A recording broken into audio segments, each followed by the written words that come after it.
지난 시간에 우리가 이제 기도에 대해서 배웠는데 그리스도인으로서 반드시 생활해야 될 것. 첫째 뭐라고 그랬지? 첫째는 구제, 둘째는 기도, 셋째는 금식이에요. 금식을 생활해야 된다. 그런데 우리가 이제 금식을 조금 제한해요. 아마 평생 금식 한 번 안 한 사람도 있을 거야. 하루도 안 한 사람도 있을 거야. 그런데 하나님께서 우리에게 금식을 해라. 그래서 이스라엘 사람들은 절기에 따라서 항상 이렇게 금식을 해왔어요. 그리고 또 이제 경건한 유대인들은 이 성경에도 보면 그런 내용이 나와. 바리새인이 이 성전을 향하여 하늘을 우러러보면서 나는 일에 2번씩 금식하고 토색하지 아니하고 자기의 이 어려움을 자랑하는 그런 기도하는 장면이 나와요. 거기도 보니까 일에 2번, 일주일에 2번씩 유대인들은 늘 금식을 했다는 이야기거든요. 그래서 그 하나님의 법에 따라서 유대인이 늘 금식을 했는데 문제는 중심이 없는 하나님을 향한 금식이 아니고 자기를 드러내기 위한 그런 금식을 했다. 그래서 그런 금식 하지 마라. 외식하는 금식 하지 마라. 하나님이 기뻐하시는 그런 금식을 해라. 오늘 본문은 그렇게 우리에게 가르치고 있어요. 왜 하나님께서 금식을 하라고 그랬냐? 근데 이제 성경 구약의 역사를 보면 이 금식을 하게 하신 것은 죄의 문제와 관련이 있어요. 우리 죄를 회개하게 하기 위해서 하나님께서 날을 정해주고 금식을 하라고 그래요. 그 보니까 레위기 16장 29절에 보면 너희는 영원히 이 규례를 지킬지나 7월 곧 그달 10일에 너희는 스스로 괴롭게 하고 아무 일도 하지 말되 본토이든지 너희 중에 오가는 객이든지 거래하라. 쭉 내려가서 23장 27절에 보면 7월 10일은 속죄일이니 너희에게 성례라. 너희는 스스로 괴롭게 하며 여호와께 화제를 드리고, 괴롭게 하다는 게 뭐냐면 금식을 하라는 거예요. 육신을 괴롭게 한다. 이거 이제 금식하라는 말씀이거든요. 그래서 이 이스라엘 민족은 이렇게 하나님이 정해준 속죄일에 이렇게 반드시 또 금식을 하고 했는데 쭉 이렇게 보니까 구약에 쭉 이렇게 보니까 금식을 굉장히 이렇게 수시로 하는데, 첫째는 하나님의 인도하심을 바랄 때에 그들은 항상 금식하며 기도했다. 그 사사기 20장 23절 이하에 보면 이스라엘과 베냐민이 전쟁을 할 때에 이스라엘 자손들이 전부 다 날이 저물도록 금식하고 번제와 화목제를 여호와 앞에 드렸다. 이제 그런 내용이 나와요. 그 하나님의 뜻을 묻기 위해서 금식하면서 밤새 이렇게 간구했다. 이런 내용이 나오고, 그 다음에 또 사무엘상 7장 6절 이하를 보면 죄를 회개하기 위해서 이스라엘 민족이 바알과 아세라 이런 우상을 섬기다가 하나님 앞에 이렇게 또 징계를 받고, 그 6절에 보면 그날에 금식하고 거기 있어 가로되 우리가 여호와께 범죄하였나이다. 자기 죄를 또 이렇게 자복하고 회개할 때에 금식을 했습니다. 또 느헤미야 9장 1절에서 3절에는 금식을 어떻게 했는지 그 방법을 또 알려주고 있어요. 그냥 밥을 굶는 게 금식이 아니란 말이에요. 그냥 밥만 굶고 그냥 오락하고 영화 보러 돌아다니고 뭐 쇼핑하고 이건 금식이 아니에요. 이스라엘 민족이 하나님 앞에 금식할 때에 어떻게 했느냐, 그게 우리에게 표본이 될 수 있어요. 보니까 이스라엘 민족은 느헤미야 9장 1절에서 3절을 보니까 그달 24일에 이스라엘 자손이 다 모여 금식하며 굵은 배를 입고 티끌을 무릅쓰며 모든 이방 사람과 절교하고 서서 자기의 죄와 열조의 허물을 자복하고 이날의 4분지 1은 이제 하루를 금식하는데 하루의 4분지 1 몇 시간이야? 6시간 4주기 24냐 그치? 6시간은 그 처소에 서서 하나님 여호와의 율법책을 낭독하고 하나님 말씀을 들었다 이 소리. 4분의 1은 그리고 또 낮 4분지 1은 죄를 자복하고 하나님께 경배했다. 그러니까 금식할 때 하나님의 말씀을 낭독하고 죄를 자복하고 또 하나는 여호와께 경배했더라. 금식할 때 이 세 가지는 필수적인 거란 말이지. 자, 말씀을 묵상하면서 죄를 자복하고 또 하나님께 영광 돌리는 이게 금식이 돼야 된다. 그리고 또 이제 예수님께서도 보니까 신약에 참 사역을 시작할 때 맨 먼저 40일 금식을 하세요. 왜 금식을 했냐? 시험을 이기기 위해서 금식을 하셨다. 마태오 4장 1절을 보면 그때 예수께서 성령에게 이끌리어 마귀에게 시험을 받으러 광야로 가사 40일을 밤낮으로 금식하시 후에 죽이신지라. 이거 뭐냐? 시험을 이기시기 위해서 40일 금식을 하셨다. 자, 우리가 이 금식의 본래적인 의미는 이 성경이 계속 특히 로마서 갈라디아에서 끝없이 강조하는 게 뭐냐면 영으로서 육신을 죽이라는 거예요.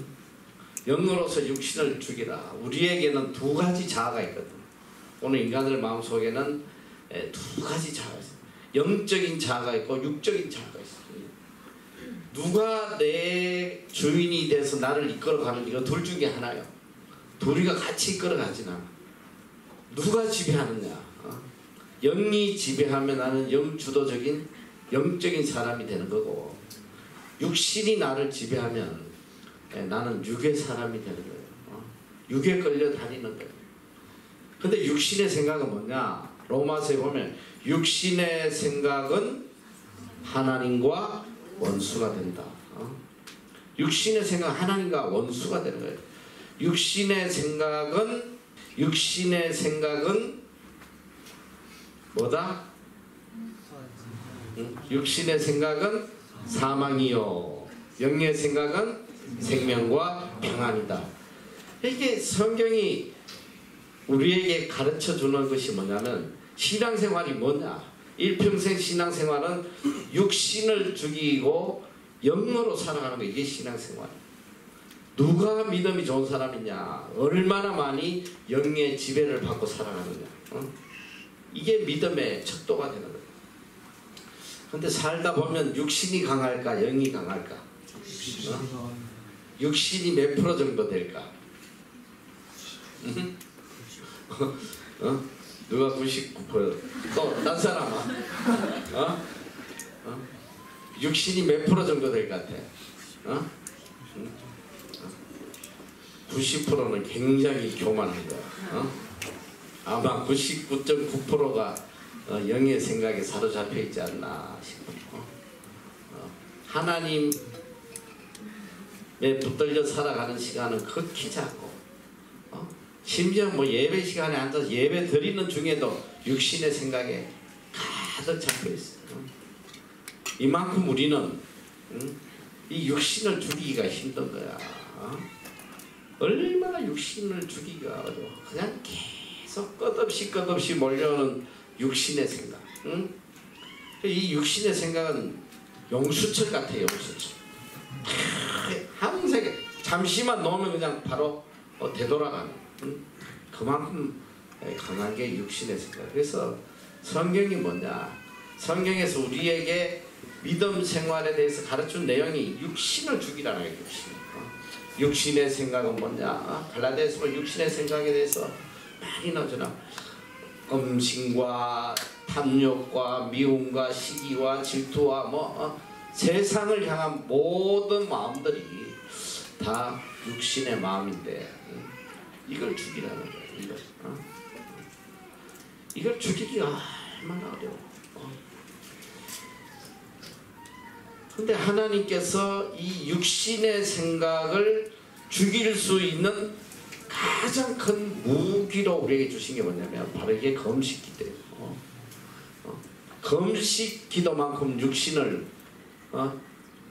길들이기 쉬운 방법이 없어. 먹을 거 다 먹고 즐길 거 다 즐기면서 육신을 죽인다는 것은 있을 수가 없어. 이 금식은 육신을 약화시키고 육신이 맥을 못 추게 만드는 가장 큰 무기란 말이야. 무기. 아직 여러분이 여기 와서 금식을 안 했는데 이제 사흘 금식을 곧 할 텐데 다 하라는 거 아니야. 하고 싶은 사람 하면 돼. 그런데 한 사흘 딱 육신을 굶겨봐. 무슨 생각이 들까?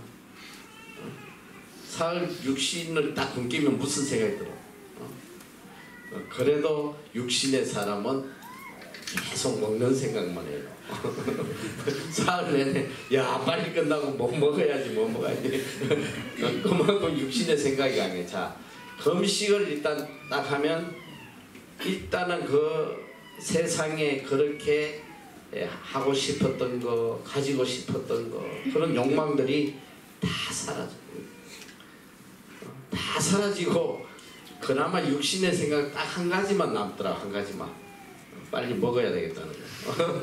굉장히 단순해지잖아요. 일단은 모든 죄악의 마음은 다 사라지고 그 한 마음만 생겨요. 굉장히 순수해지는 거예요. 사람이 굉장히 순수해요. 내가 볼 때 먹는 거에 대한 욕심 가졌다고 해서 하나님이 지옥 안 보내시오. 그 정도는 봐주시오. 얘가 배고프구나. 이게 일단 영이 맑아지고 그 다음에 이 금식을 하면 일단 육신을 죽이면 어떤 역사가 일어나냐? 영의 눈이 밝아져요. 영의 눈이 밝아져. 그리고 영의 귀가 뚫려요. 하나님의 말씀이 들어오기 시작하고 또 성경을 읽어도 평소 깨닫지 못한 말씀에 은혜가 오고 그리고 하나님하고의 관계가 얼마나 면밀하게 가까워지는지 몰라요. 그래서 갈라디아 5장 16절에서 17절 다 같이 한번 읽어보자. 시작. 내가 이르노니 너희는 성령을 쫓아내라. 내 안에 육체를 벗으나니 이들이 서로 대적하는 것과 영원한 것을 하지 못하게 하라 함이니라. 바로 우리가 이제 육체의 욕심을 이제 끊고 육체의 소욕을 끊고 그것은 우리가 성령을 쫓아 행할 때에 육신의 소욕이 사라진다. 가장 중요한 것이 영의 욕구를 강화시키는 최고의 방법이 금식이다. 금식을 해야 돼요. 그래서 사실은 많은 사람들이 금식을 문제가 있을 때 내가 막 너무 괴롭고 너무 힘들고 너무 답답하니까 하나님 앞에 금식하면서 울부짖고 하는데 진짜 금식은 언제 해야 되냐면 가장 평안할 때 내 육신이 모든 게 순조롭게 될 때 금식을 해야 돼요. 그게 가장 중요한 거야. 육신의 욕구를 죽여야 돼요. 왜냐하면 사람이 이게 모든 게 형통할 때가 제일 위험하거든. 그때 제일 죄를 짓기 쉬운 거야. 제일 쉽게 넘어가나요? 다윗이 일생일대에 가장 큰 죄를 범할 때가 언제냐면 모든 게 형통할 때, 전쟁에서 승리하고 너무너무 태평무사한 거야 나라가. 그러니까 할 일이 없으니까 낮에 낮잠을 잤어. 낮잠 자고 잠 깨가지고 옥상을 거닐다가 그냥 바사람들과 한번 잘못 범으로 인해서 죽는 날까지 그 고통에서 벗어나지 못했어. 사실은 우리가 모든 게 형통할 때 금식을 해야 돼. 이 세크라는 신학자는 이런 이야기를 했어. 육신은 금식을 통해 영혼에게 순종하는 법을 배우고, 굉장히 중요한 말이야. 영혼은 기도를 통해 육신을 다루는 법을 배운다. 정말 귀한 말이에요. 우리가 금식을 통해서 육신을 길들이는 거예요. 육신을 길들여야 돼. 그리고 또한 이 금식은 바로 내 자신을 온전히 하나님께 내어놓는 행위예요. 내 자신을 온전히 하나님께 드리는, 맡기는 행위가 또한 금식이다.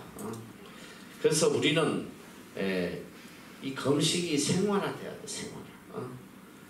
뭐 어떻게 하다가 1년에 한 번 절기에 금식하고 그러면 안 되고 생활하는 게 좋아요. 그래서 여러분도 이제 금식을 뭐 생활하기는 참 어렵잖아.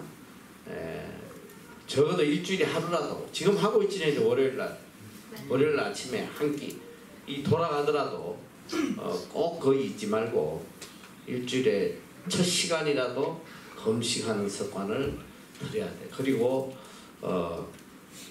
본인이 견딜만 하면 정기적으로 금식해서 육신을 죽여야 돼요.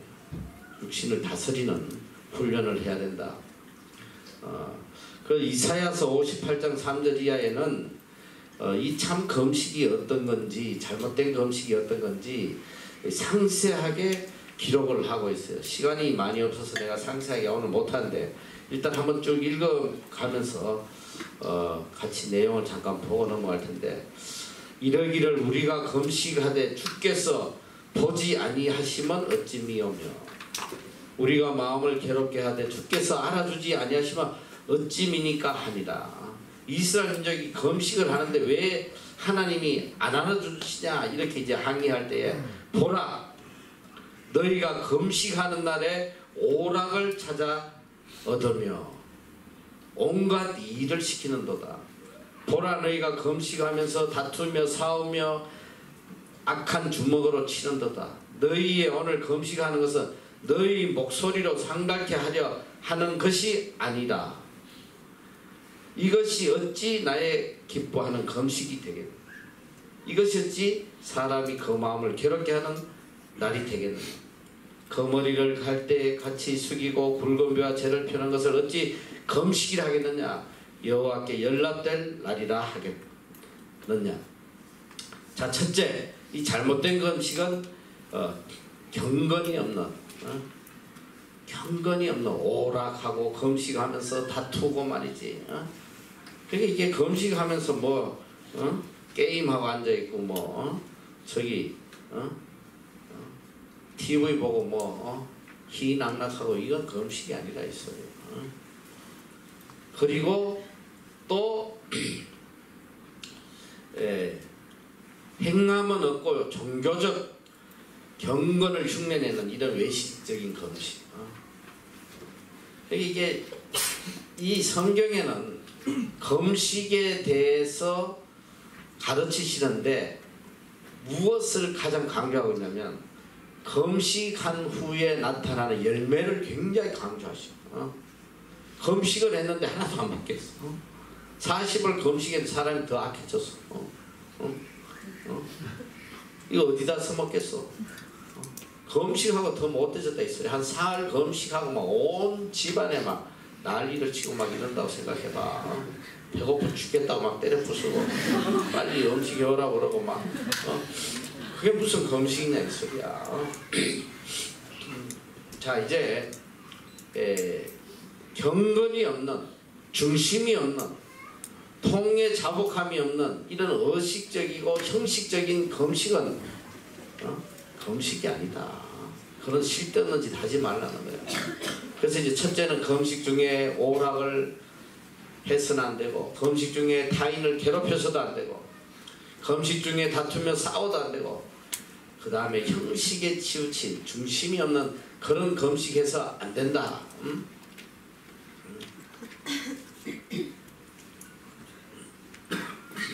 그러면 하나님이 기뻐하시는 금식은 뭐냐? 이어서 나와요. 58장 3절에서 12절까지 보면, 나의 기뻐하는 금식은 흉악의 결박을 풀어주며 멍에의 줄을 끌어주며 압제당하는 자를 자유케 하며 모든 멍에를 꺾는 것이니라. 또 줄인 자에게 내 식물을 나눠주며 유리하는 빈민을 내 집에 들이며 벗은 자를 보면 입히며 또 내 골육을 피하여 스스로 숨지 아니하는 것이다. 이 성경은 뭐냐면 금식을 하는데 금식 후에 나타나는 열매를 강조한다. 열매 있는 금식을 하라 이 소리야. 금식을 하나 안 하나 뭐 사람이 변화가 전혀 없다면 그 뭐 배만 축내는 거지 무슨 의미가 있냐. 금식했으면 좀 선한 열매를 보이라는 거야. 그 당시에 보면 이 있는 자들이 가난한 자를 그냥 올가매고 그 다음에 압제하고 괴롭히고 말이지. 이제 네가 참 제대로 된 금식을 했다면 이제 특히 이 내용은 그 당시에 보면 집에 노예를 데리고 있고 자기보다 못한 사람들을 압제하고 이런 것들이 굉장히 많았어요. 그걸 주님께서 책망을 하시는 거야. 내가 기뻐하는 금식은 너 삶의 변화가 있는 그런 금식을 기뻐한다. 형제들의 결박을 풀어주고 멍에의 줄을 끌어주고 또 이 압제당하는 자에게 자유를 주고 모든 멍에를 꺾는 것이다. 그리고 줄인 자에게 내 식물을 나눠주며 이게 구제하라는 거 아니야. 구제. 그리고 유리하는 빈민을 내 집에 들이며 벗은 자를 보면 입히며 또 내 골육을 피하여 스스로 숨지 않는다. 내 도움을 필요하는 사람들에게 은혜를 베푸는 삶을 살아라. 금식 후에 아름다운 열매 맺는 삶을 살아라. 성경에는 여러 곳에 우리가 이런 선행을 하고 살아야 되는 것을 말씀하고 계세요. 이게 바로 행함으로 나타나는 금식이다. 행함으로 나타나는 금식. 이게 참된 금식이다. 성경은 알려주고 있습니다. HG라는 이 신학자는 그런 이야기를 했어요. 금식하고 아무 선도 행하지 않는 사람은 빵은 절약하지만 자기의 영혼을 잃는다. 빵 절약하려고 금식하는 거 아니지. 반드시 금식에 따른 선행이 있어야 된다. 성경은 그걸 가르쳐요. 자, 그리고 온전한 금식을 하는 자에게 내려주시는 하나님의 축복이 얼마나 정말 놀라운 거예요. 자, 이사야서 58장 8절 이하에 보면 다 같이 한번 읽어보자. 시작. 왜냐하면 내 빛이 아침같이 비칠 것이며 내 지도가 속할 것이며 내 의가 내 앞에 하고 여호와의 영광이 될 것이며 나 여호와가 너를 항상 인도하여 많은 곳에서도 내 영혼을 만족해 하며 내 뼈를 공복해 하리니 너는 물된 동상 같겠고 물이 끊어지지 않는 생각 될 것이라. 내게서 나의 자들이 우리 형편의 물들을 다시 세울 것이며 너는 옆에 파괴된 기초를 쌓으리니 너를 일컬어 무너진 데를 수고하는 자라 할 것이며 길을 수축하여 거할 곳이 되게 하는 자가 아니라. 이야, 이 참된 금식을 하는 자에게 하나님이 주실 약속의 말씀. 야, 내 빛이 아침같이 비칠 것이다. 광명의 삶을 살게 되는 거야. 그리고 내 치료가 급속할 것입니다. 건강을 지켜주신다는 약속의 말씀. 내 의가 내 앞에 행하고 여호와의 영광이 내 뒤에 호위하리니. 하나님이 지켜주신다는 거예요. 하나님 보호해 주신다는 거예요. 그 다음에 보면 또 기도의 응답이 있고 영혼의 만족함이 있고 심지어는 후손들이 복받을 것이다. 후손들이. 그리고 무사람들에게 존경받는 자로 살아갈 것이다. 이 참된 금식을 하는 자에게 약속하신 하나님의 축복이 얼마나 큰지 몰라요. 그래서 앞으로 여러분들이 이 금식을 생활해야 돼. 금식을. 금식은 내 영혼을 맑게 하는 거예요. 육신을 죽이고 영혼을 맑게 하는 거다. 이게 확실히 이 기도 중에 금식 기도는 굉장히 파워가 있어. 파워. 하나님께 이 전달되는 그것이 굉장히 큰 것 같아. 내가 살아오면서 보니까 금식 기도 사흘 하면 문제 해결되지 않는 게 거의 없어. 정말 놀라워요. 여기서 내가 지금 20년 넘게 사역하면서 정말 절망적인, 인간의 눈으로 보면 다 끝났구나, 소망이 안 보이는 그런 순간들이 굉장히 많았거든요. 그런데 그때마다 하나님 앞에 사흘 금식 기도하면 그 문제들이 눈높듯이 다 해결. 있을 수 없는 일들이 너무너무 많이 내가 체험을 했거든요. 그래서 이 금식 기도의 능력은 정말 놀라운 거예요. 그래서 여러분들이 하나님 앞에 수시로 금식을 해서 하나님의 인도하심을 받아야 돼요. 그리고 우리가 금식할 때에 주의해야 될 거. 오늘 예수님은 이제 이걸 제일 강하게 말씀을 하시는데 사람에게 보이려고 하지 말라는 거예요. 금식은 은밀하게 하나님과 나와의 관계에서 은밀하게 금식해라. 그런데 뭐 그냥 금식 한 사흘 하면 막 난리도 아니야. 금식한다고 막 그냥 카톡으로 그냥 사방에 다 알리고 막.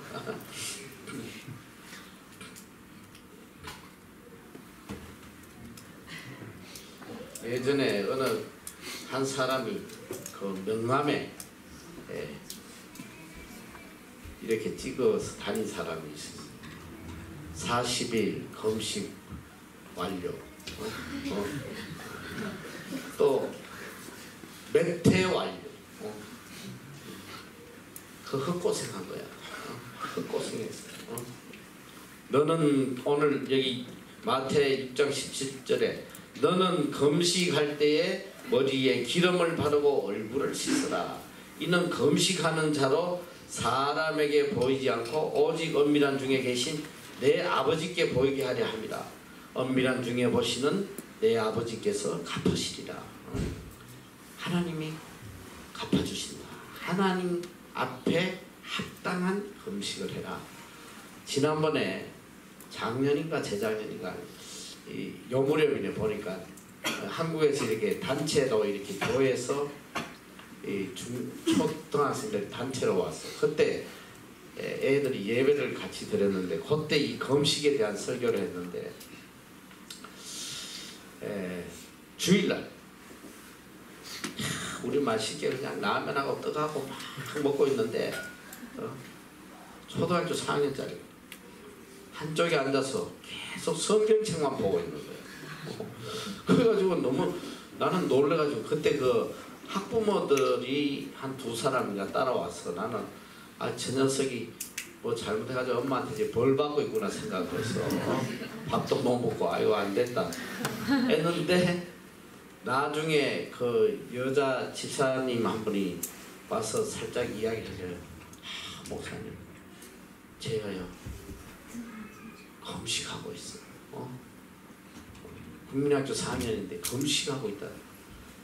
이 금식 설교 듣고 금식하고 다들 거기서 라면 먹고 떡 먹고 막 쩝쩝거리고 난리인데 혼자 성경책 보면서 와 너무 충격받았습니다. 그래서 내가 물어서 야 너 언제부터 금식했어? 그랬더니 오늘 아침부터 했대. 그 언제까지 할 건데? 그래도 오늘 하루 자기가 금식할 거라고 그래. 초등학교 4학년짜리가 얼마나 기특하냐. 그래서 내가 그 다음날 학교 갔길래 물어봤어. 야 어제 끝까지 하루 금식했냐 그랬더니 씩 웃으면서 저녁에 먹었어요. 저녁에는 먹었어요. 얼마나 기특해 그래도. 지도 금식 한번 해보겠다고 말이지. 이런 소리 듣고 금식 안 하면 안 되겠지.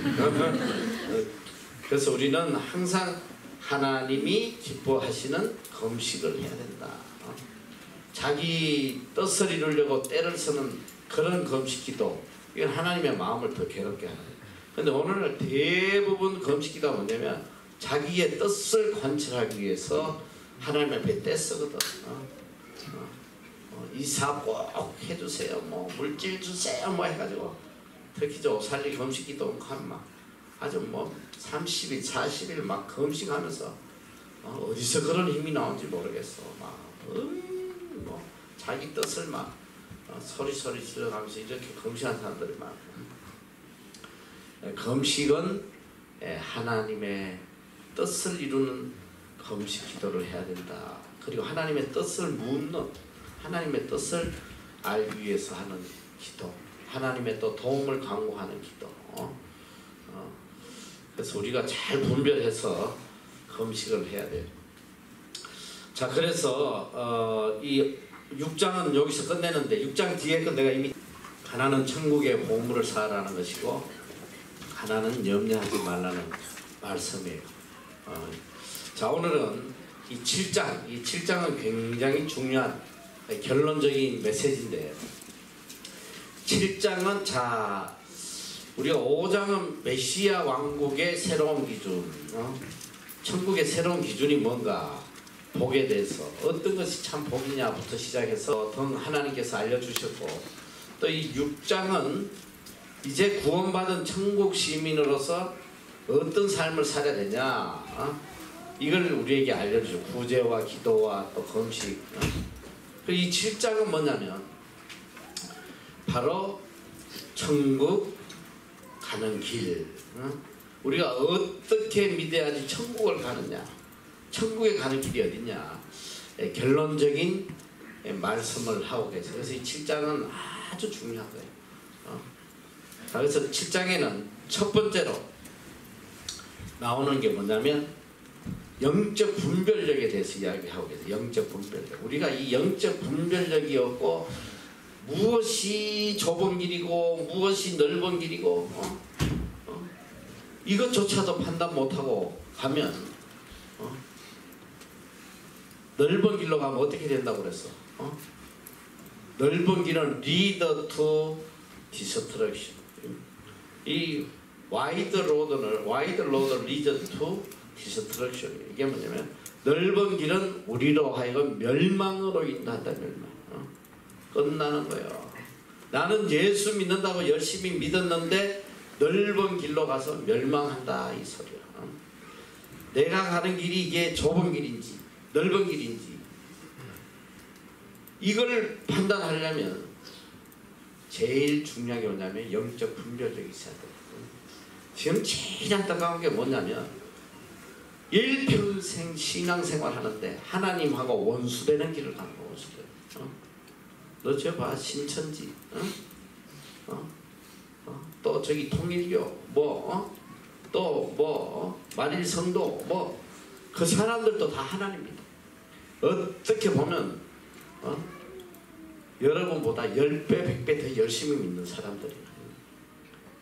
그런데 이게 넓은 길인지 좁은 길인지 판단도 못하니까 미혹돼서 다 멸망하는 거란 말이지. 그래서 우리가 정말 이 성경에 가르쳐 주는 대로 이 말씀을 바로 깨닫지 못하면 평생 열심히 달려서 멸망으로 간다. 그래서 예수님께서 마지막 십자가에 달려 돌아가시기 직전에 가장 강요한 게 뭐냐면 거짓 사도들을 조심하라. 거짓 사도들 조심해라. 여기저기서 막 그냥 말세에 얼마나 많은 거짓 사도들이 나오는지 이제 뒤에 보면 놀라요. 여기도 이제 말씀이 좀 이따 나오는데 이 거짓 사도들일수록 특징이 뭐냐? 이적과 기적을 행한다고. 이적 기적. 병든 자 일으키고 죽은 자도 살리고 막 너희도 혹하지 않겠어? 그런데 다 거짓 사도 멸망으로 가는. 오늘 이제 이 결론적으로 예수님이 7장에서 얼마나 거짓 사도들이 횡행하고 그들이 우리를 미혹하는지 거기에 대해서 이제 알려주기 위해서 자 그래서 이제 굉장히 중요한 타임인데 내가 이제 영상도 보여줄 것이고 지금 어느 정도로 이게 영적으로 이 미혹돼 가고 있는지를 여러분들에게 다 보여줄 거야. 그래서 시간이 이제 많지 않으니까 자 오늘부터 7장을 빨리 좀 하면서 넘어가는데 7장에 보면 제일 먼저 주시는 말씀이 뭐냐면 자 7장 1절에서 5절까지 한번 읽어봐. 시작. 비판을 받지 아니하려고 비판하지 말라. 너희의 비판하는 그 비판으로 너희가 비판을 받을 것이요 너희의 해하는 그 해하임으로 너희가 해하임을 받을 것이니라. 어찌하여 형제의 눈속에 있는 티를 보고 내 눈속에 있는 들보는 깨닫지 못하느냐. 보라 내 눈속에 들보가 있는데 어찌하여 형제에게 말하기를 나로 내 눈속에 있는 티를 빼게 하라 하겠느냐. 의심하는 자가 먼저 내 눈속에서 들보를 빼어라. 그 후에야 밝히 보고 형제의 눈속에서 티를 빼리라. 거룩한 것을 그에게 여기까지. 자 여기까지. 자 제일 먼저 이제 주신 말씀이 비판을 하지 말라는 거예요. 비판을 하지 마라. 그런데 이제 좀 이따 다시 내가 이야기 하겠지만은 여러분이 첫째로 알아야 될 게 뭐냐면 비판하고 책망은 달라. 그걸 구분을 잘해야 돼. 비판은 뭐냐면 미움에서 나오는 거야. 미움에서 사람을 멸망시키는 그 미움 시기에서 나오는 것이 비판이에요. 그런데 책망은 사랑에서 나오는 거야.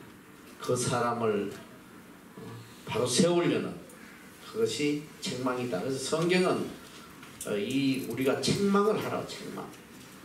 책망하고 또 권면하고 책망과 권면은 사랑에서 나오는 것이고 사람을 살리는 것인데 비판은 미움에서 나와서 사람을 멸망시키는 거예요.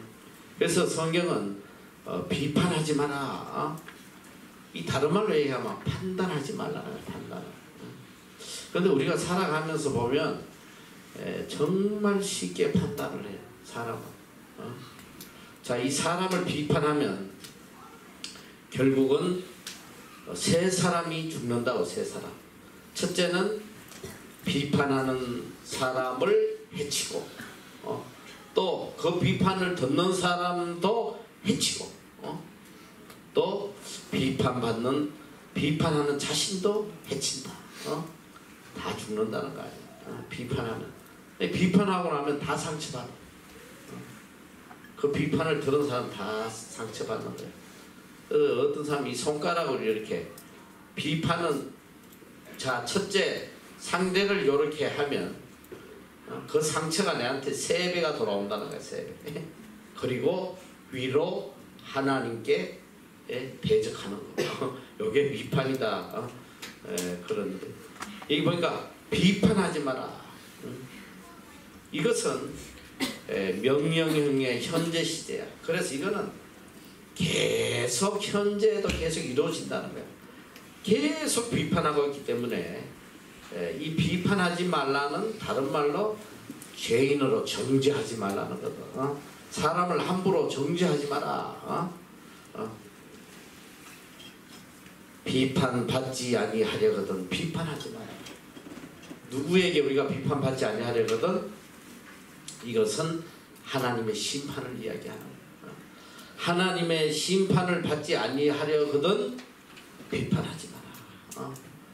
여기서 이 비판받지 아니하려거든은 이 크리마티라는 단어인데 이것은 하나님의 호의가 없는 심판을 이야기하는 거예요. 원어는 하나님의 호의가 없는 심판을 받지 아니하려거든 형제를 비판하지 마라. 형제를 정죄하지 마라. 우리가 형제를 비판하면 안 되는 이유가 뭔데? 우리는 그걸 판단할 능력이 없기 때문에 그래. 쟤 왜 저래? 쟤 나쁜 애 아니야? 막 이러면서 막 쑥덕거리고 한데 내가 살다 보니까 참 정말 상상도 안 되는 일들이 많더라고. 그 함부로 사람을 내 눈으로 봐도 정확하지 않아요. 야, 나는 저 군대에서 한번 그런 일이 있었어.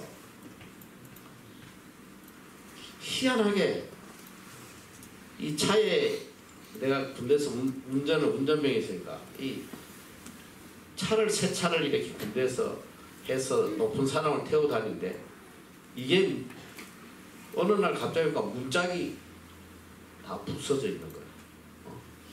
문짝이 부서져 있어. 근데 나는 문을 연 적이었거든. 근데 그때 어떤 실수가 있었냐면 그 차 안에다가 열쇠를 놔뒀어. 열쇠를 놔두고 문을 잠근 거예요. 요새 차들은 이렇게 좋은 차들은 열쇠를 안에 넣으면 문이 안 잠겨요. 고급 차들은. 근데 요새 사고력 차들은 이렇게 문 열쇠 놔둬도 이렇게 밖에서 딱 누르고 닫으면 잠겨버려요. 근데 희한하게 그날따라 내가 차 안에다 열쇠를 두고 문을 잠겨가지고 와서 문을 열라고 봤더니 문이 부서져 있는 거야. 이야, 그래서 그 정비하는 데서 나를 막 비난하는 거야. 너 임마 왜 새 차를 갖다 문을 부셔놓고 막. 그래서 나 아니라고. 나 절대 그런 적 없다고 했더니 누가 봐도 야 임마 니 차 안에 열쇠 놔둬가지고 그거 빼려고 막 잡아 당긴 거 아니야? 100% 그냥 내가 사기꾼이 되는 거더라고. 이야, 그 100명에게 다 물어봐. 내 말을 믿겠어? 그 사람들은 말을 믿겠어? 그것도 열쇠를 갖고 있어서 몰라. 차 안에 열쇠를 두고 문을 잠궜는데 문이 부서져 있다. 100% 내가 범인이야. 근데 나 안 그랬어. 응? 맹세코 맹세하지 말라고 했지. 나 절대로 안 그랬어. 절대로. 야, 그런데 그런 일이 있더라니까. 너무 황당한 일이 있어. 내가 봐도 내 눈으로 직접 봐도 판단하면 안 돼. 그게 잘못되는 경우가 되게 많아. 내 눈으로 봤는데 그게 아닐 수도 있다 이 소리야. 그리고 이 성경에 보면 대표적인 예가 하나 있어. 이 모세가 이스라엘의 영적 지도자 얼마나 그 책임이 강해. 그 민족을 영적으로 끌고 다 가야 되는데 그래가지고 이 하나님의 말씀대로 안 따라오면 다 죽이고 이러면서 그 끌고 가는 거야. 이스라엘 민족을. 우상 생긴 자들 죽이고 또 뭐 이방 여자들하고 또 간음하면 창으로 찔러 죽이고 막 그 민족을 어떻게든 바르게 끌고 가는 그 선봉에 누가 있냐? 모세가 있어. 모세는 그래서 누구보다도 거룩하고 누구보다도 영적인 사람이에요. 근데 성경에 보니까 모세가 실수를 합니다. 왜냐면 이 이스라엘 민족에게 주신 하나님의 가장 큰 명령이 뭐냐면 이방 거와 하나 되지 말라. 섞이지 말라고요. 미워하고. 그래서 이 가나안에 들어갈 때 하나님 주신 제일 중요한 법은 뭐냐? 너희 들어가면 진멸해라. 짐승까지도 다 진멸해라. 이방의 것들하고 섞이지 말라는 거예요. 어린아이까지 호흡이 있는 자는 다 죽여라. 그런데 모세가 누구를 취했냐? 이방 여자를 취했어요. 구서 여자를 취했어요. 그러니까 미리암이 이 모세 누나야. 미리암이 보니까 말이 안 되는 거야. 가장 거룩해야 될 모세가 이방 여자를 취하니까. 또 형 아론도 보니까 큰일 난다. 모세가 이런, 너 어떻게 그럴 수가 있어? 그러면 안 돼! 하고 막 모세에게 비난을 하기 시작했는데 비방을 했어. 안타까워서 했겠지. 그런데 하나님께서 진도하시고 여기 민수기 12장 8절 이하에 보면 그와는 내가 대면하여 명백히 말하고 엄밀한 말로 아니하며 그는 또 여호와의 형상을 보겠거늘 너희가 어찌하여 내 종 모세 비방하기를 두려워 아니하느냐. 여호와께서 그들을 향하여 진노하시고 떠나심에 구름이 장막 위에 떠나갔고 미리암은 문둥병이 들려 눈과 같더라. 모세를 비방했다가 문둥병자가 되어버렸어. 하나님 진노하시는 거예요. 그러니까 이 미리암과 아론 눈에는 보면 분명히 모세가 잘못됐어. 그런데 하나님께서 비방하지 못하도록, 비판하지 못하도록.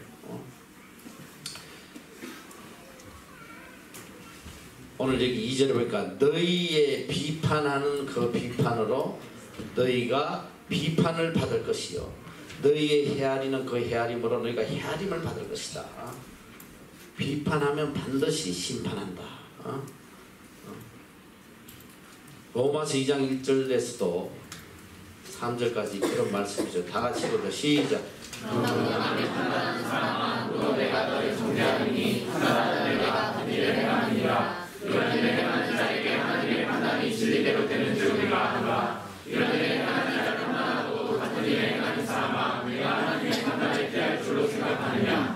로마서 14장 10절 시작. 내가 어찌하여 내 형제를 판단하니요 어찌하여 내 형제가 없이 여기느뇨. 우리가 다 하나님의 심판대 앞에 서리라.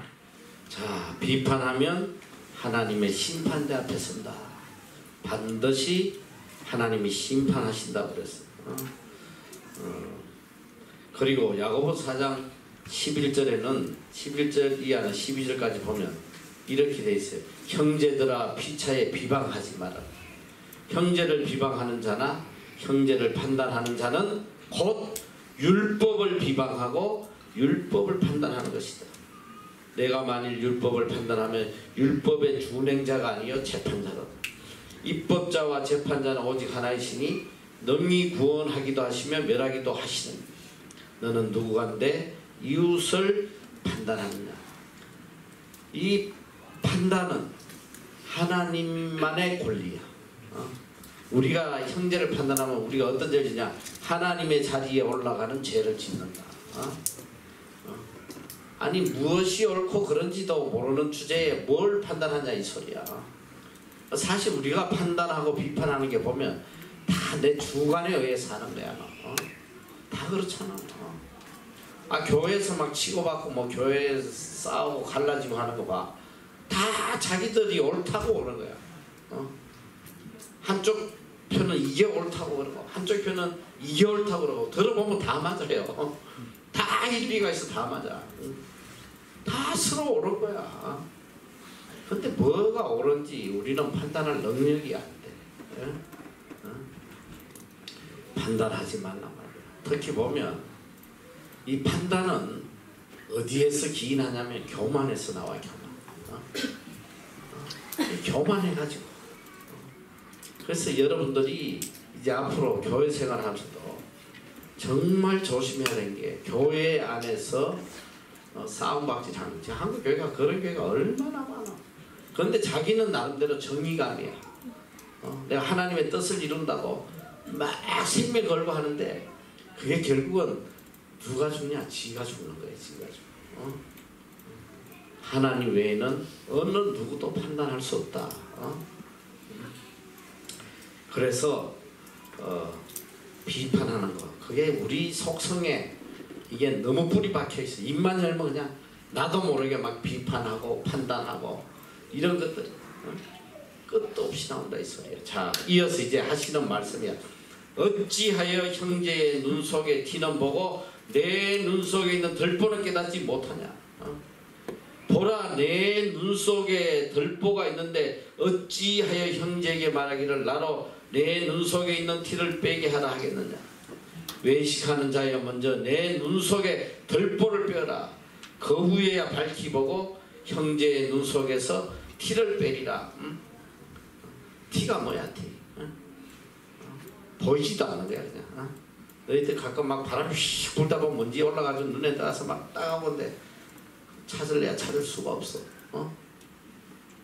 보이지도 않는. 여기서 이제 눈이라는 것은 우리 눈알을 이야기하는 게 아니야. 바로 우리 전체, 우리의 인격 전체를 이야기하는 거야.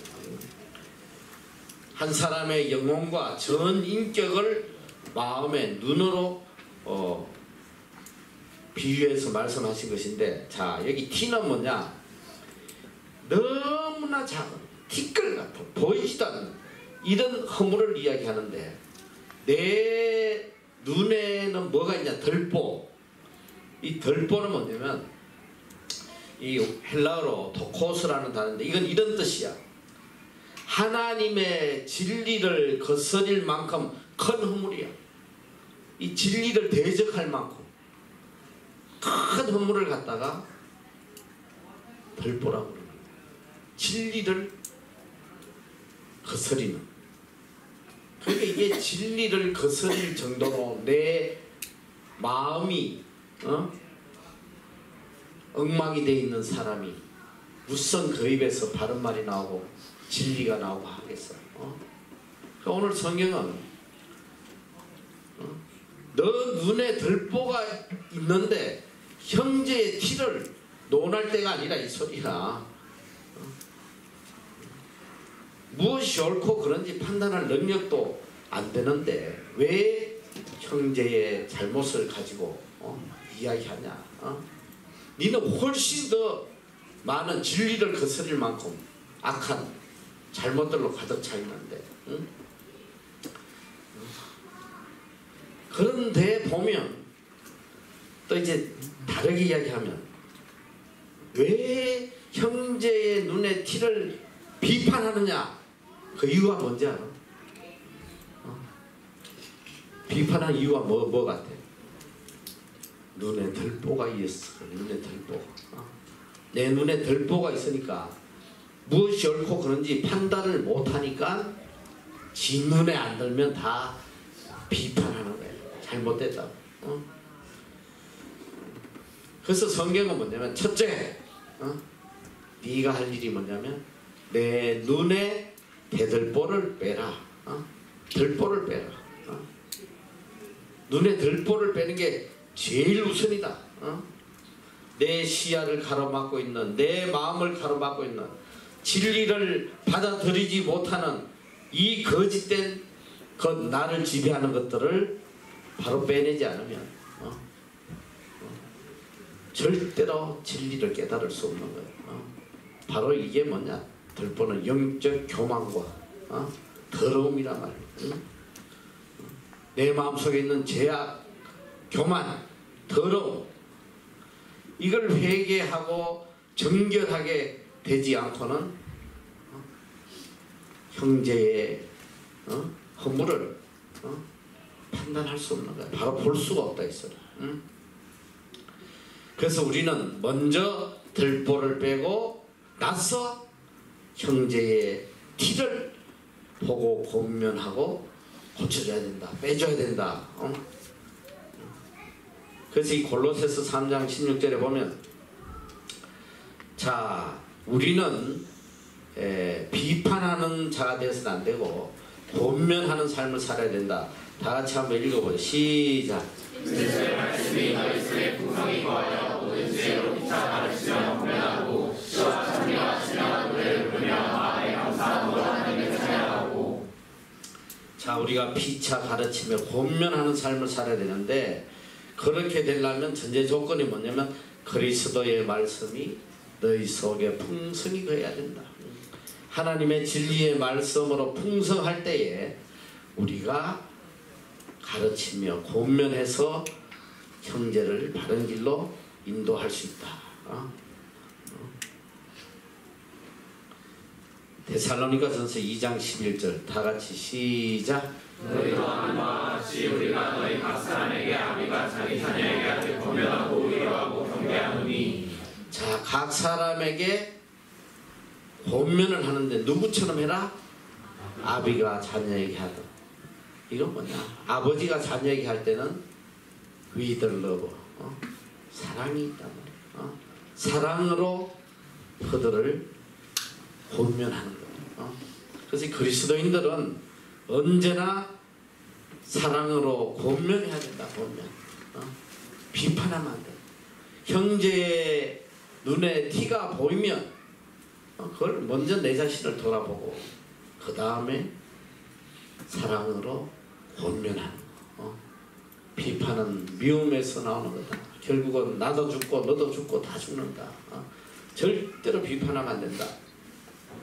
자, 그리고 바로 이어서 나오는 말씀이 뭐냐면 거룩한 것을 개에게 주지 말며 너희 진주를 돼지 앞에 던지지 말라. 저희가 그것을 발로 밟고 돌이켜 너희를 찢어 상할까 염려하라. 자, 갑자기 나오는 말씀인데 거룩한 것과 진주를 구별해라. 이 거룩한 건 뭐냐? 천국 복음을 이야기하는 거예요. 진주는 진리의 말씀을 이야기하는 거예요. 자, 첫째는 이제 천국 복음과 진리의 말씀을 구분할 수 있는 능력을 우리가 가져야 된다는 거예요. 능력을. 이 능력을 가지려면 먼저 전제 조건이 뭐겠어? 우리 심령에 있는 들보를 빼내야지. 진리를 깨닫지 못하게 하는 이런 영적 교만과 죄악과 더러움들을 깨끗이 회개하고 정결하게 돼서 이제 거룩한 것과 진주를 구별해야 된다. 구별해야 된다. 이게 영적 분별력이야. 지금 이걸 이제 구분을 못하면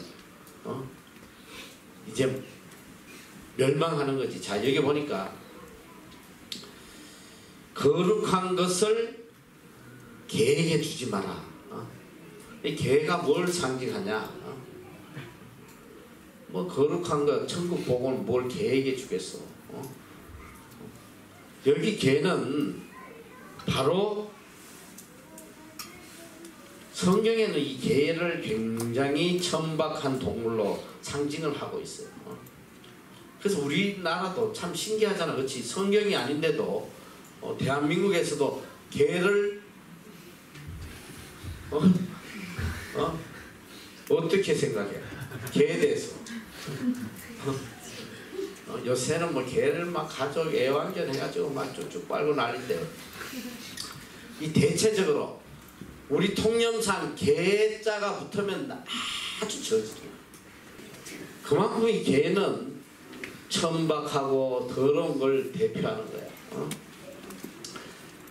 오늘 성경에서 개라는 건 뭐냐면 바로 배도자, 이단, 하나님의 말씀을 거부하는 짓발름, 이런 악한 영들을 이야기하는 거예요. 그래서 이제 예수님이 여기서부터 이제 마지막 계속 이 배도자들, 거짓 사도들에 대해서 이제 책망하시는데, 자, 거룩한 것을 개에게 주지 마라. 이 말은 이 복음을 거절하고 복음을 변질시키고 복음을 파괴하는 이들에게 천국 복음을 주지 말라는 거야. 이건 뭐냐면 이들이 이 천국 복음을 가지고 파괴하고 무너뜨리는 이런 짓을 못하게 하라. 이런 말씀이거든. 자, 그래서 이제 배도자와 이단들, 복음 거절자들에 대해서는 데살로니가 후서 2장 3절에서 12절에 자 여기 한번 우리 빨리 좀 한번 읽어보자. 자 시작.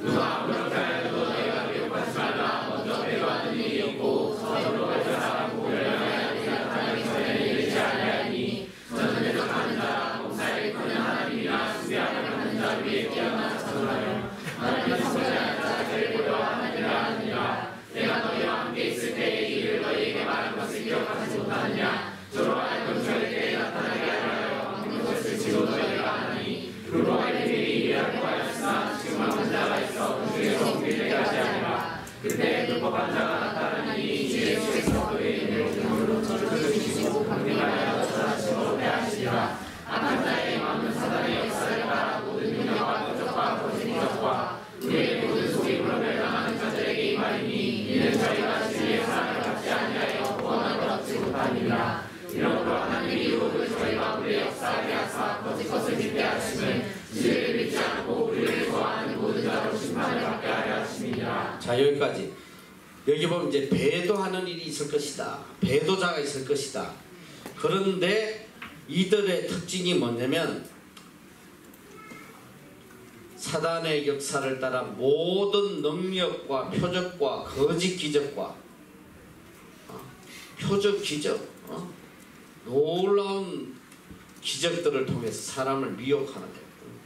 그리고 불의의 속임으로 진리의 사랑을 받지 아니하며 구원을 얻지 못한다. 그 12절에도 보면 진리를 믿지 않고 불의를 좋아하는 모든 자라고 이야기했어요.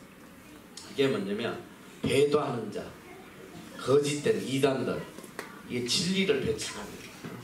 진리를 짓밟고 그런데 이들이 사용하는 무기가 뭐냐? 표적과 기적과 기사 미혹될 수밖에 없겠고 이제 그런 내용을 이제 계속 이어서 이야기를 하는데 자 그래서 그 다음에 이제 진주를 돼지 앞에 던지지 말라. 진리를 돼지 앞에 던지지 말라. 이 돼지도 뭐냐면 성경에서 가장 더러운 동물로 규정된 거예요. 그래서 성경은 돼지조차도 먹지 못하게, 돼지 고기도 못 먹게 한다.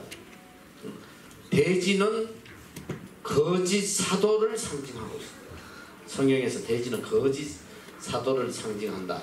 그래서 이 베드로후서 2장 10절 이하에 보면 거기에 대한 상세한 내용이 나와요. 자, 육체를 따라 더러운 정욕 가운데 행하며 육체를 따라 사는 자들, 그리고 주관하는 일을 멸시하는 자들, 에게 특별히 형벌하실 줄 아시느니라. 이들은 담대하고 고집하여 떨지 않고 영광 있는 자를 회방하거니와. 자, 육체를 따라 더러운 정욕 가운데 행하고 주관 일을 멸시하는 자가 누구냐가 바로 22절에 나타나요. 베드로전서 22절. 참 속담에 이르기를 개가 그 토하였던 것에 돌아가고 돼지가 씻었다가 더러운 구덩이에 덜어놓다 하는 말이 저희에게 응하였도다. 바로 이들을 개와 돼지로 성경은 규정하고 있습니다.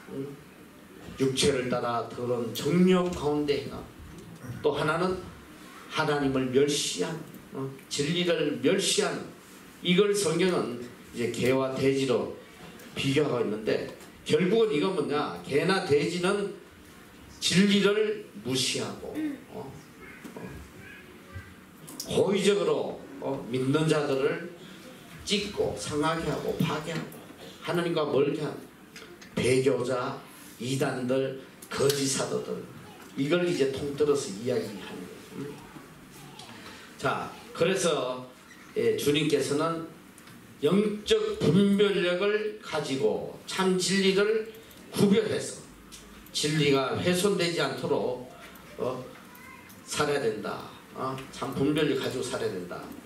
자, 그리고 그 뒤에 이제 나오는 말씀. 오늘 그들이나 그들은 너희에게 열릴 것이니 구하는 이가 얻을 것이요 찾는 이가 찾을 것이요 그들은 이에게 열릴 것이니라. 너희 중에 누가 아들이 떡을 달라 하면 돌을 주며 생선을 달라 하면 뱀을 줄 사람이 있겠느냐. 너희가 악한 자라도 좋은 것으로 자식에게 줄 줄 알거든 하물며 아들에게 주셔야 아버지께서 구하는 자에게 좋은 것으로 주시지 아니하겠느냐.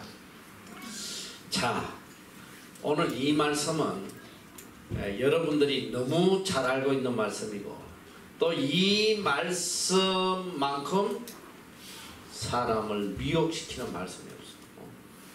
이 거짓 사도들이 가장 많이 활용하는 말씀이고 구하라 그리하면 너희에게 주실 것이요. 구하란 말이 하나님 앞에 구하면 주신다고 했잖아. 이 집회 다니고 하면 여러분 무엇이 필요합니까? 물질이 필요합니까? 구하세요. 남편이 필요해. 구하란 말이야. 주실 거야. 나도 많이 들어봤어. 구하면 주신다고 했잖아. 무조건 뭐든지 구하면 주셔. 구하면 구해. 그래서 많은 사람들이 미혹되는 거야. 평생 그냥 구해서 안 될 것들 구하고 하나님을 샤머니즘으로 믿는 내 필요한 것들을 충족해주는 너 세상 종교는 다 그거야. 그거 세상에 내 필요한 거 구하면 주는 빌면 주는 하나님 그런 하나님이 아니시거든. 자, 그런데 지금까지 내가 이제 쭉 설명을 했잖아. 너희가 이제 거룩한 것을 구별하는 그런 영적 분별력을 가져야 된다. 이제 그 이야기 쭉 하시는 거야. 지금 좀 전까지. 그치? 개와 돼지에게 거룩한 거 진주 주면 안 된다. 잘 구별해라. 그리고 주신 말씀이 바로 이 말씀에 구하라는 거야. 뭘 구하라는 거겠어요? 이 영적 분별력을 구하란 말이에요. 영적 분별력을. 무엇이 옳고 그런지 판단할 수 있는 영적 분별력을 구해라. 자, 그거는 이제 성경에서 아주 클리어하게 나와요. 자, 구하라는 단어는 이 아이테오라는 단어인데 이 구하라는 단어는 어떤 때 사용되는 거냐? 오직 하나님의 은혜로만 얻을 수 있는 어떤 대상에 대한 소망이야. 그러니까 하나님의 은혜가 아니고는 얻을 수 없는 거. 물질이나 건강이나 출세나 이런 것이 아니라 야, 물질, 건강 이런 것 세상 사람들도 다 가지고 있잖아. 이건 오직 하나님의 은혜로만 얻을 수 있는 것을 구할 때에 구하는 동사가 바로 이 아이테오라는 원인데 이것은 바로 이 구하라는 동사는 이 쿰난 문서에서 발견된 내용이 뭐냐면 이 구하라는 동사는 오직 하나님의 지혜를 구할 때만 사용하는 동사예요. 세상의 것을 구할 때 쓰는 동사가 아니야. 여기 구하라는 아이테오라는 동사는 오직 하나님의 은혜로만 얻을 수 있는 것.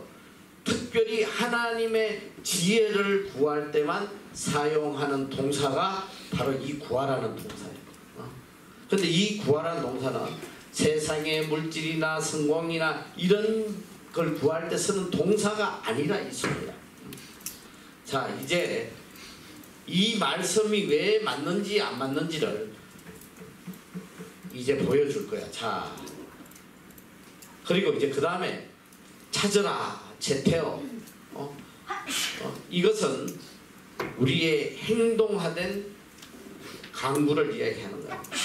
실천을 통해서 우리의 행동으로 된 실천적 강구를 이야기하다 끊임없이 믿고 신뢰하고 추구해 나가는. 그리고 두더리라는 크로라는 단어는 하나님께서 단번에 응답하시지 않아도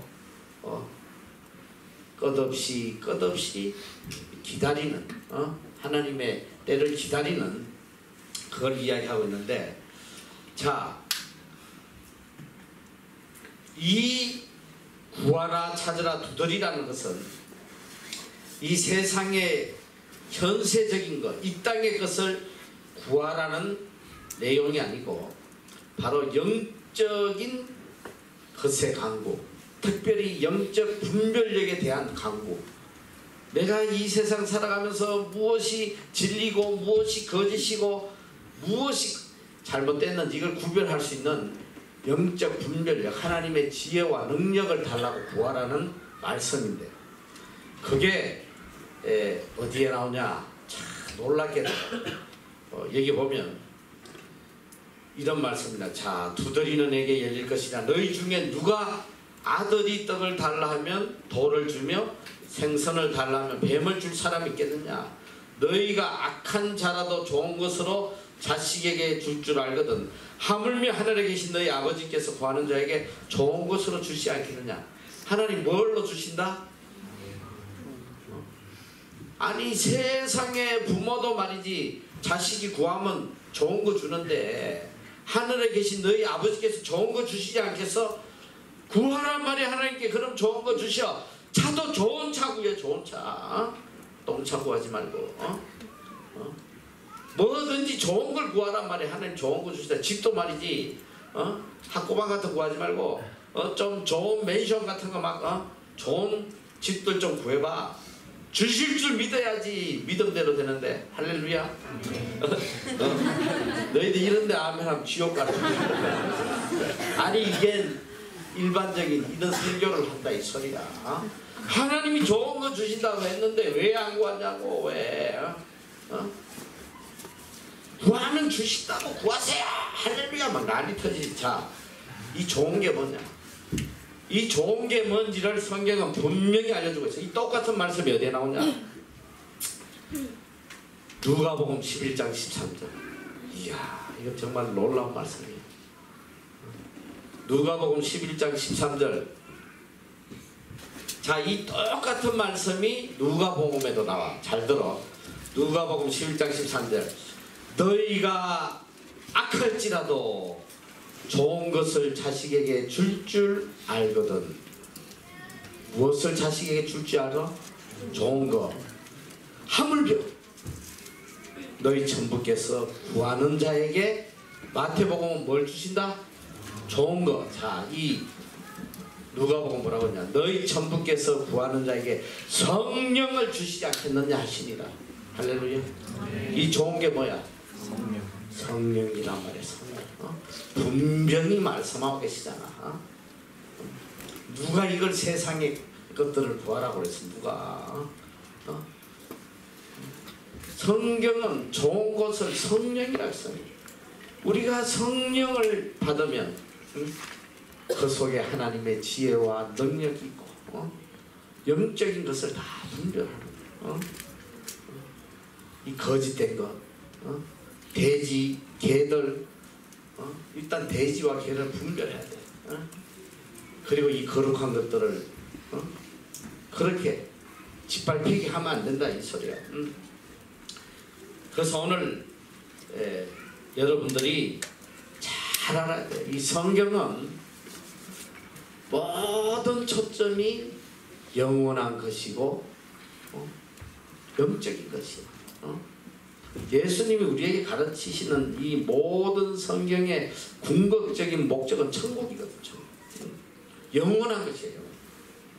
이 땅의 것 구하면 준다고 말씀하시지 않아요. 이 땅에 거 안 구해도 다 알아서 채워주신다고 말씀을 하셨지. 그래서 이런데 미혹되면 큰일 나는 거야. 그래 평생 하나님은 우리에게 좋은 거 주신다 구하라고 그랬으니까 쥐야 미십니다 그냥. 평생을 새벽기도 가서 구하고 찾아가서 구하고 금식하면서 구하고 그냥 세상에 급하려고. 이게 얼마나 황당한 거야. 지금 하나님은 우리가 천국 가는 자로서 이 땅에서 천국을 가는 동안 이 거짓과 미혹에서 어떻게든 영적 분별력을 가지고 진리를 붙잡고 가라고 지금 가르치고 계신데 계속 세상 거 내놓으라고 강구하고 있다고. 이게 다 미혹되는 거예요. 다. 여기에서 이런 잘못된 것을 구하기 시작하면 그 다음부터 거짓 사도에게 그대로 미혹돼 가는 거예요. 이제 그 뒤에 나와 있죠. 바로 우리가 어떻게 조심하고 살아야 되는지. 응?